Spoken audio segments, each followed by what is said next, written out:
doing today? Steve here from RCO.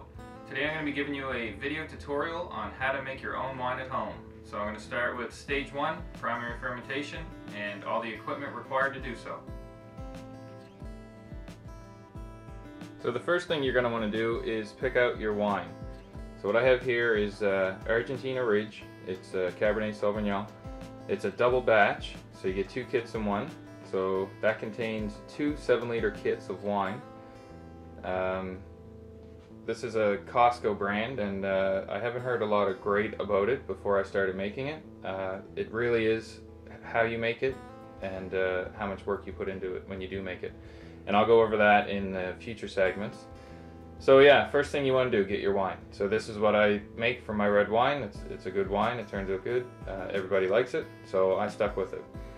So being 7-liter kits, I choose spring water to top up my kits with. So with the 7 liters in the bag, you're going to use 16 liters of water per kit. These are 18-liter bottles, so you're going to have a couple liters left in each, but pretty well, one of those bottles is good for a kit. Also, you're going to need your primary fermenters, so your 23-liter bucket with a lid and your airlock. It's your airlock here. They come in different styles. I'll get into that a little later. Your hydrometer, which is going to read the gravity of the liquid that you're brewing, and that's going to help with determining your alcohol content later on. You can have your spoon there to give it a mix once you add your water, and these are heat belts. I'll explain those a little later as well. I choose to use them. You don't have to, but like I said, I'll get into that later as well. Alright, so let's get into stage 1. We're going to do some primary fermenting. Okay, so we're ready to go through the box of wine here, look at the contents. I'll briefly explain them as we go. Forgot to mention earlier the cost of the wine. It's regular $74.99 at Costco.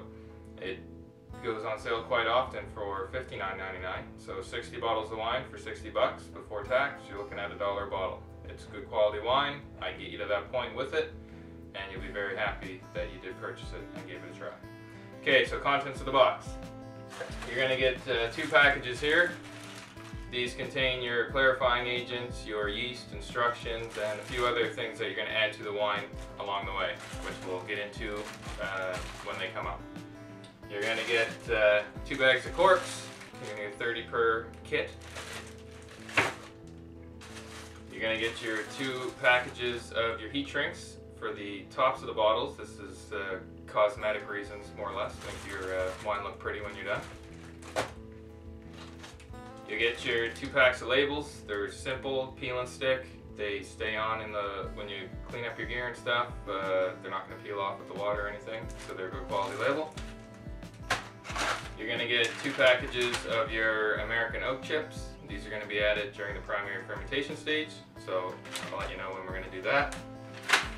And then you're going to get your 2 bags of your concentrated grape juice. 7 liters right here, ready to go. Alright, let's move on to the next step.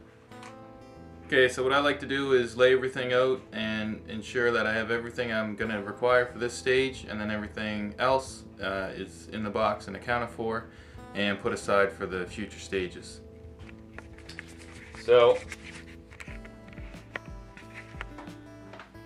we have our Chiasol, our chitosan, our potassium metabisulfite, and our potassium sorbate. They're all going to be added later for different reasons. We'll go over that later. So my corks, heat shrinks, and labels. Everything's just sitting over there. That's going to be waiting for me when I need it.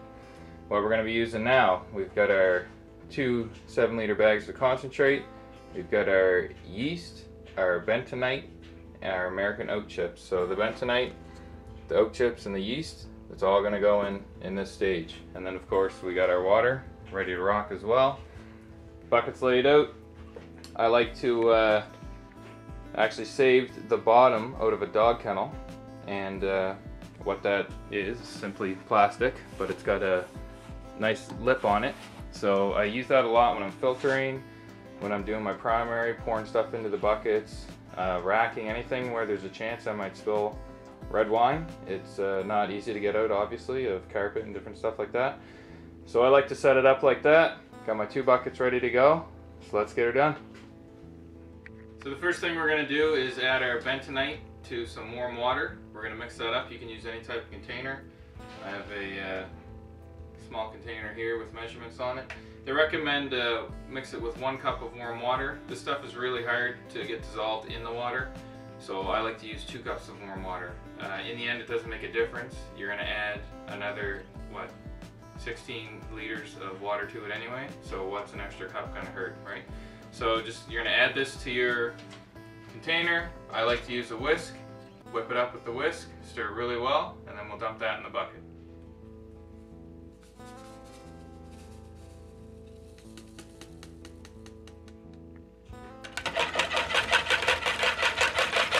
Okay, so now your bentonite solution is added to each bucket. The next step is going to be removing the cap from your bag of concentrate, and we'll be adding our concentrate to each bucket. Okay, so what I like to do when I remove these caps is just get yourself a firm grip around the neck. Make sure you got it right under that ring there. Hold on to it nice and tight. Just take a pair of scissors.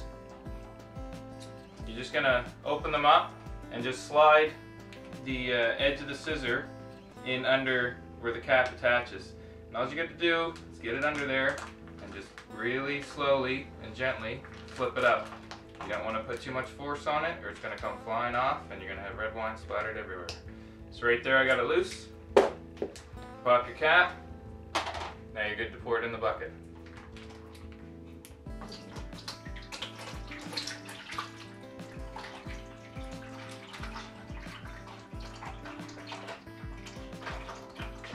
Okay, and when you're done pouring your wine in to your bucket, you want to fill this up with about 1 liter of water, give it a good rinse, get all that extra little bit out of the bottom, and dump that back in the bucket as well.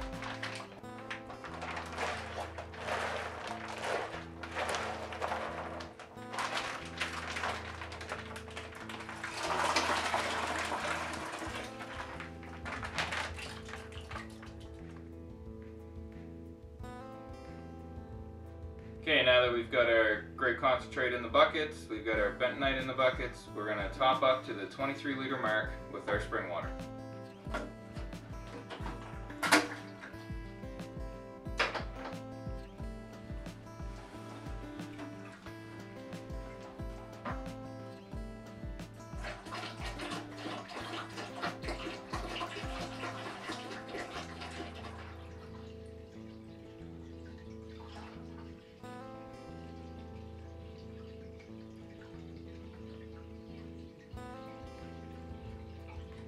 Okay, so now that everything's topped up to the 23 liter mark, we're going to give it a quick stir, make sure everything is mixed in there properly.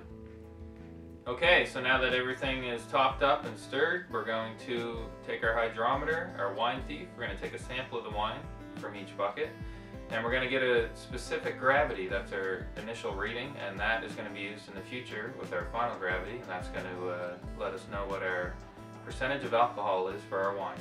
Okay, so you're just going to take your wine thief, the hole on top here, just going to drop it into your bucket, get it down about 2/3 of the way. What you want to do is just give it a minute to allow the wine to make its way up through the tube, and have your hydrometer handy with its little case.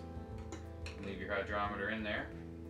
Once it gets pretty full, put your thumb over the hole on top, bring it up, bring it over top of the hydrometer, and release the wine in. Now allow that to fill, and you're going to want that to fill until your hydrometer floats. Once your hydrometer floats, you're going to be able to take your reading. So taking a closer look at our hydrometer, the numbers right on it here. So you have the 1.000 at the top, as you can see. And as you follow your numbers down, it's going to be 1.010, 1.020, and so on. So looking at the right at the base of the liquid, you can see that we're sitting at 1.090. So that's going to be your specific gravity, or your starting gravity. Okay, so now that we have our specific gravity taken, it's time to add our oak chips to the batch. So just about to add the oak chips, and I had my little helper come in here. This is my daughter Caitlin. Caitlin, you want to say hi to everybody? Hi. So Caitlin is going to actually add the oak chips for us and give that wine a little stir. Okay, Caitlin, you can go ahead and add the oak chips to the wine. Sprinkle that in there. Good job. And come get the other bag. take the empty one. So now in the other bucket, you dump that one in there. Good job. And now you can grab the spoon and just start giving it a nice, easy stir. So now what you want to do is she's going to stir in those oat chips, and you more or less want to get them submerged.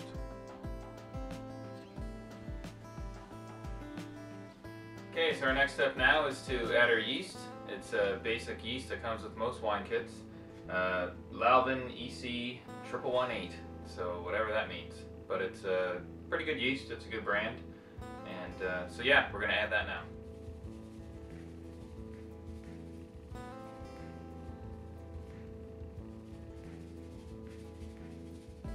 Now that the yeast is added, we'll put on our lids and I'll transfer my buckets up onto the countertop.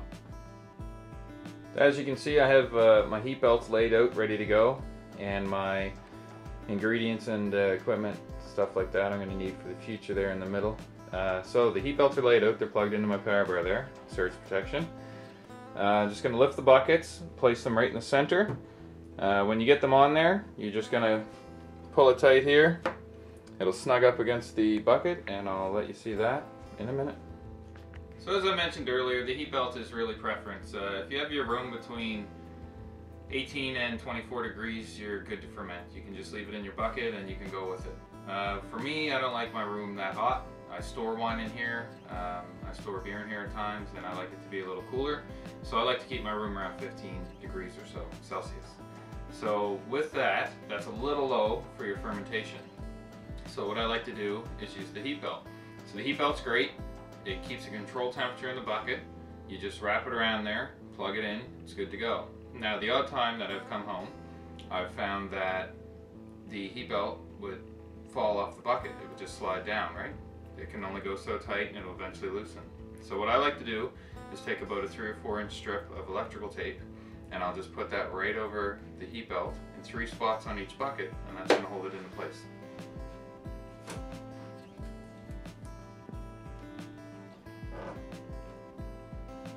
Okay, so the heat belts are on there. Everything's secured with the electrical tape, just in case.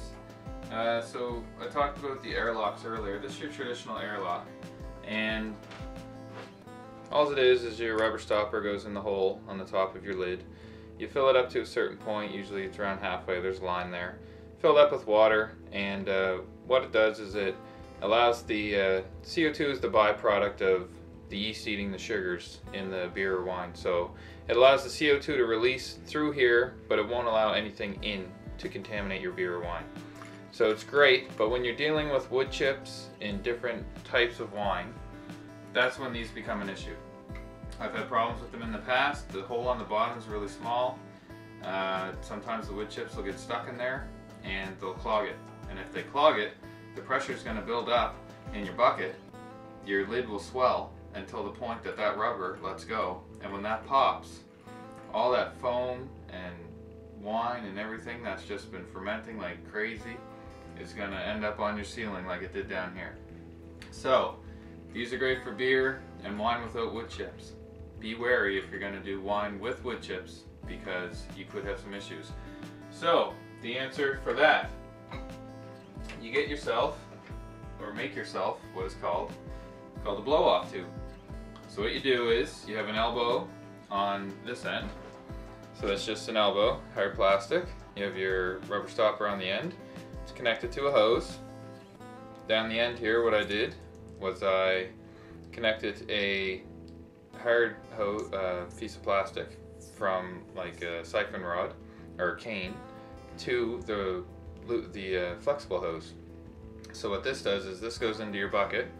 You run this back, or sorry, in a bucket of water on the floor. You'll run this back to the top of your lid, and what it does is it's a little bigger and it allows more foam and stuff to come through, and it's a lot less chance of ending up with a mess on your ceiling. So I'll demonstrate that for you now. I've become a big fan of the blow-off tube. I've never had an issue with it since I switched over. No explosions, no mess on the ceiling. So anyway, I'll give you a demo of this once it's all set up, and I think we'll just about be done then. So quick rundown here on the blow-off tube. As you can see, it's connected to the top. It's got the hard elbow there, connected to the flexible hose. Flexible hose runs down into a bucket of water. I'd say there's about 3 inches of water in there. That's got the extra cane I had here that runs down through, which is more or less just for support to keep the flexible line straight. At the bottom there, the flexible line branches off, and that's where your air is going to release in here. So any extra material, anything that needs to get through is going to get pushed into this bucket. So your bucket might be discolored by the end of your primary fermentation. It might be a little purple, whatever, but that's where it's going, in that bucket rather than on your ceiling, if that airlock, the other airlock fails. So we got the full setup here. This is what you could be looking at or should be looking at. You can test your luck with the other airlock, as I stated earlier, but it's up to you. Okay, so at this point we're going to allow the primary fermentation to go anywhere between 5 and 10 days. Activity should start between 8 and 12 hours. You're going to have a lot of activity, a lot of air being released into your blow-off tubes or your airlock. Once that begins to slow down, you can check your gravity again. If it's anywhere between 1.010, 1.000, so anywhere around that mark, you're good to move on to secondary fermentation. And that, my friends, is when my next video will come out. That will be secondary fermentation. That'll be stage 2. For now, I'm going to enjoy a homemade continental pilsner that I've filtered and carbonated with CO2, just like a draft. She's a beauty, and the videos for beer, they'll be coming out soon as well. Have a good night. Appreciate your time. Hope you learned something. Thanks. How's it going out there? It's been 3 full days, and wine's fermenting really well. There's a lot of activity. I just wanted to show you what I was talking about with the blow-off tube and what could possibly happen if you have a normal airlock on there. So as you can see, the tube itself is full of foam and bubbles leading down to the bucket. You can see the bubbles coming out. That's the activity, the CO2 being released. But you can see how much actually came through. Now if I had the regular airlock on there, there's a higher possibility that that would get clogged up and cause that to blow and create a huge mess. So just a heads up, that's a visual for you there of what can actually happen. You got some good activity though. We'll be talking to you soon.